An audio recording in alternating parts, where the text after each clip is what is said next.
Strange cravings. Detective Bradbury accepted the keys from the surly building manager and began the long climb to the fourth floor. Typical of any tenement apartment, the stairwell was poorly lit, creaked badly, and had a distinct smell of fresh urine. As he rounded each landing, the telltale sounds of feet shuffling toward their respective peepholes assured him of one thing. The ever vigilant neighbors were almost certain to deny having been witness to anything. As far as the police department was concerned, there was no crime here to investigate. A call had been made from and was traced to the fourth floor apartment. The caller claimed to be responsible for a series of recent deaths that, until now, had not been classified as homicides. They had been identified as animal attacks. When officers were dispatched and the apartment investigated, the only thing to indicate that any crime had taken place was the tenant. He was dead, and while the note left behind indicated suicide, the method used was still pending. Entering the small apartment, Detective Bradbury was once again struck by how mundane the setting was. Sparsely furnished with the mismatched charm of the second-hand store, the room was surprisingly neat. Even the set of handcuffs they found secured to the radiator had been carefully tucked out of view. Next door, the morning news can be heard coming through the thin walls.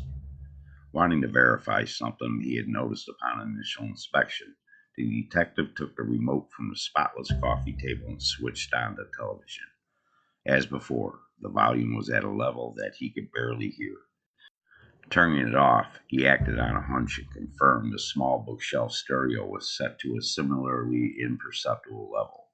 Although unsure of what that meant, Bradbury had a feeling that the volume settings were not simply a courtesy to the neighbors.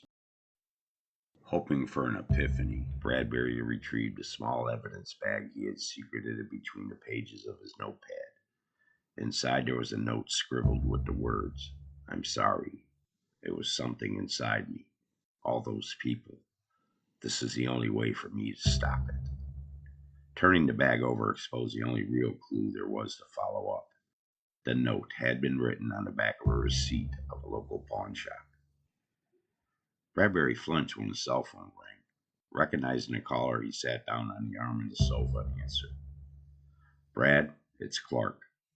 We talked to the pawnbroker as soon as the shop opened. He confirmed that our guy was in there yesterday. We also got some early news from the coroner. Our stiff died of anaphylactic shock." "Any word on what he was allergic to?" Bradbury asked. "The coroner's still working on that, but he did find something that kind of flipped his wig." Detective Clark paused for a moment. The sound of a donut being chewed came back over the phone. Bradbury guessed it was a jelly. "Our dead guy, what he bought at the pawn shop, he apparently purchased and then ate an entire roll of silver dimes."